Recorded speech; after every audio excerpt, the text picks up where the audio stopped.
আসসালামু আলাইকুম রহমতুল্লাহি ওয়াবারাকাতুহ। 1 মিনিট মাদ্রাসা ইউটিউব চ্যানেলে সম্মানিত দিনী ভাই বোনেরা, আশা করি আল্লাহ তাআলার অশেষ রহমতে আপনারা ভালো আছেন, সুস্থ আছেন। আলহামদুলিল্লাহ। আজ অত্যন্ত গুরুত্বপূর্ণ একটি ভিডিও নিয়ে হাজির হয়েছি। আমাদের সকলেরই জানা সূরা ইখলাস অত্যন্ত ফজিলতপূর্ণ একটি সূরা। আমরা যদি 3 দিন নিয়ম মেনে ফজরের নামাজের পরে এই ছোট্ট সূরাটি পড়তে পারি, রব্বুল আলামিন আমাদের জীবনে, আখিরাতে এবং ইহকালে পরকালে আল্লাহ তাআলা শান্তি দান করবেন। এই একটি সূরার মধ্যে আল্লাহ তাআলা পৃথিবী জয় করার মতো কিছু ক্ষমতা রেখেছেন। তাই অনুরোধ করছে দিনী ভাই বোনেরা, আজকের পর থেকে এই আমলটি জানার পরে আপনারা অবশ্যই প্রতিদিন ফজরের পরে সূরা ইখলাসের আমলটি করবেনই করবেন। এই উদ্দেশ্যে বা নিয়ত করে ভিডিওটি সম্পূর্ণ দেখার অনুরোধ করছি। জীবনে এমন কিছু সময় আসে যখন মানুষ চারপাশে সব দরজা বন্ধ মনে করে, অনেক চেষ্টা করেও যখন সমস্যার সমাধান হয় না, দুশ্চিন্তা যখন মনকে ভারী করে তোলে, তখন একজন মুমিনের সবচেয়ে বড় আশ্রয় হলো আল্লাহ সুবহানাহু ওয়া তাআলা। আর আল্লাহর স্মরণেই অন্তর প্রশান্ত হয়।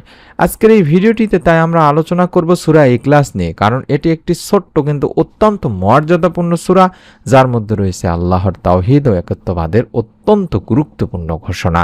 আমি আপনাদের কাছে অনুরোধ করছি, প্রথমেই বলছি যে আপনি 3 দিন পড়লেই যে আপনার আমল হয়ে যাবে আর করবেন না কোনো দিনও, এমন না। আপনাদেরকে 3 দিন ধারাবাহিকভাবে আমলটি করার মূল উদ্দেশ্য বা উদ্দেশ্যটাই হলো আপনি যেন নিয়মিতভাবে 3 দিন করার পরে আল্লাহ সুবহানাহু ওয়া তাআলার কাছে সারা জীবন যতদিন বেঁচে থাকবেন ততদিন করতে পারেন, এই আল্লাহ তাআলার কাছে চেয়ে নেবেন যে আল্লাহ আমাকে এই আমলটি ধারাবাহিকভাবে প্রতিদিন করার তৌফিক দান করো। এটাই মূল উদ্দেশ্য দিনী ভাই বোনেরা। সূরা ইখলাস হচ্ছে কোরআনের 112 নম্বর একটি সূরা। এটি মাত্র 4টি আয়াতের সূরা হলেও এর বিষয়বস্তু অত্যন্ত গভীর। জি, 4টি মাত্র আয়াত। এই সূরায় আল্লাহ সুবহানাহু ওয়া তাআলা তার পরিচয় আমাদের সামনে তুলে ধরেছেন। বলেছেন আল্লাহ এক, আল্লাহ অমুখাপেক্ষী, তিনি কাউকে জন্ম দেননি এবং তাকেও কেউ জন্ম দেয়নি, আর তার সমকক্ষ কেউ নেই। অর্থাৎ একজন মুমিনের হৃদয়ে আল্লাহ পাক সম্পর্কে যে বিশুদ্ধ বিশ্বাস থাকা দরকার, তা এই সূরা ইখলাসের এই সংক্ষিপ্ত ঘোষণাতেই রয়েছে দিনী ভাই বোনেরা। সুবহানাল্লাহ, সুবহানাল্লাহ। প্রিয় দর্শক, দিনী ভাই বোনেরা, সূরা ইখলাসের সবচেয়ে বড় শিক্ষাই হলো তাওহীদ। আমরা যখন সূরা ইখলাস পড়ি তখন শুধু কয়েকটি আয়াত উচ্চারণ করি না, বরং আমরা অন্তর দিয়ে ঘোষণা করি, আমার রব এক, আমার সাহায্যের প্রকৃত মালিক এক, আমার দুঃখ কষ্ট যিনি দূর করতে পারেন তিনি একমাত্র আল্লাহ, আমার রিজিকের মালিক আল্লাহ, আমার ভবিষ্যৎ আল্লাহর হাতে, আমার দোয়া কবুল করার ক্ষমতাও একমাত্র আল্লাহ তাআলার হাতে।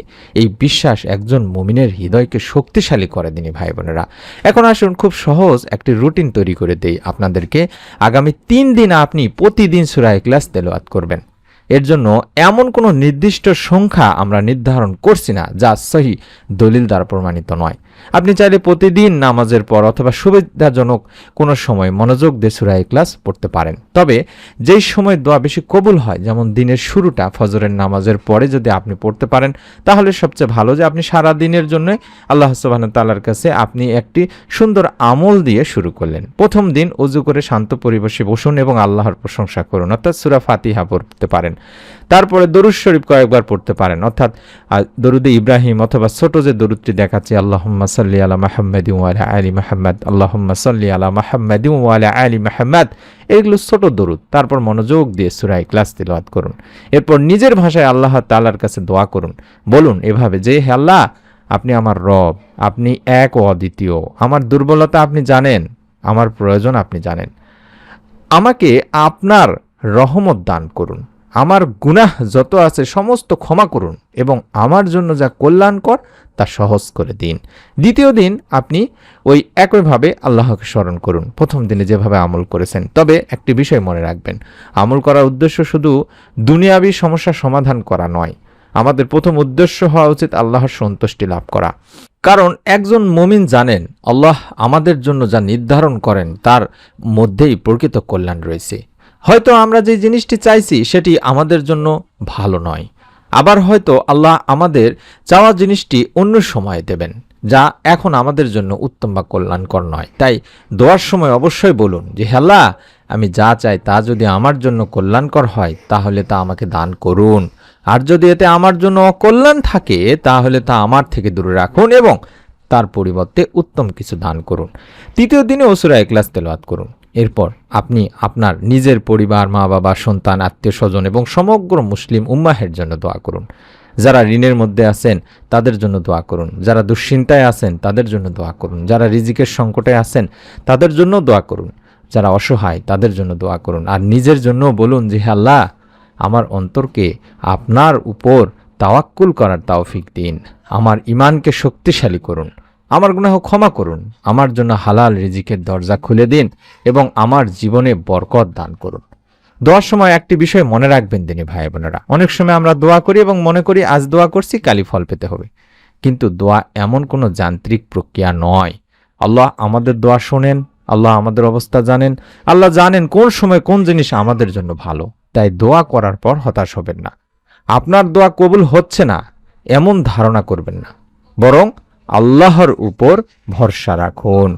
সহিহ হাদিসেও সূরা ইখলাসের বিশেষ ফজিলতের কথা এসেছে দিনী ভাই বোনেরা।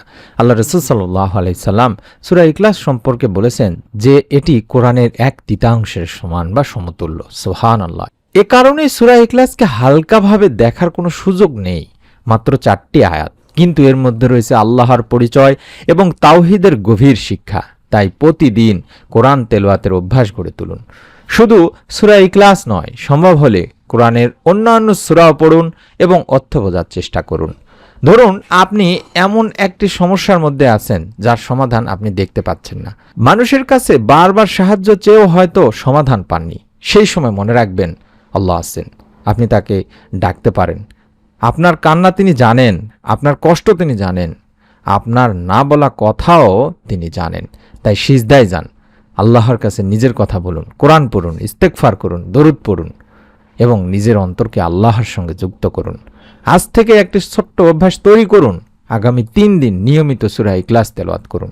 তবে শুধু দ্রুত পড়ে শেষ করে দেবেন না, অর্থ বোঝার চেষ্টা করুন, আল্লাহর একত্ব নিয়ে চিন্তা করুন, আল্লাহর উপর ভরসা করুন, নিজের গুনাহের জন্য ক্ষমা চান, হালাল রিজিক ও কল্যাণের জন্য দোয়া করুন এবং মনে মনে আপনারা আল্লাহ তাআলার কাছে আপনার যে কষ্ট, আপনার যে চাওয়া, সেটার জন্য আল্লাহ তাআলার কাছে সমাধান চান। আমাদের কাজ হলো আল্লাহর ইবাদত করা, দোয়া করা, ফলাফল আল্লাহর হাতে ছেড়ে দেওয়া। আল্লাহ কখনোই আমাদের দোয়া এবং আমলকে অকারণে নষ্ট করেন না।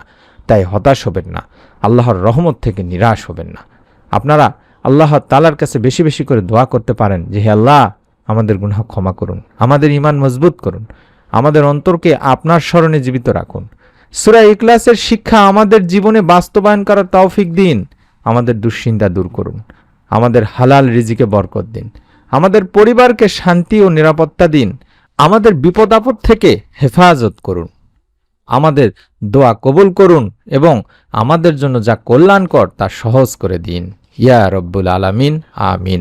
এভাবে আপনারা আল্লাহ তাআলার কাছে দোয়া করতে পারেন। আমি অনুরোধ করছি আপনারা নিয়ত করে আমল করুন। প্রত্যেকেই ভিডিওটিতে অন্তত আমিন লিখে নিয়ত করুন। আপনার নিকট আত্মীয় স্বজন, কাছের মানুষজন যারা আছে তাদেরকে ভিডিওটি শেয়ার করুন। এমন কোরআন, দোয়া ও জিকিরের ভিডিওগুলো নিয়মিতভাবে পেতে এই সাবস্ক্রাইব লেখা বাটনটিতে একবার চাপ দিয়ে বেল বাটনটিতে চাপ দিয়ে রেখে দিন। ইনশাআল্লাহ নতুন ভিডিও আপনার কাছে পৌঁছাতে যাবে। আল্লাহ আমাদের দোয়া কবুল করুন এবং আমাদের জন্য যা কল্যাণকর তা সহজ করে দিন। আমিন। আসসালামু আলাইকুম ওয়া রাহমাতুল্লাহি ওয়া বারাকাতুহু।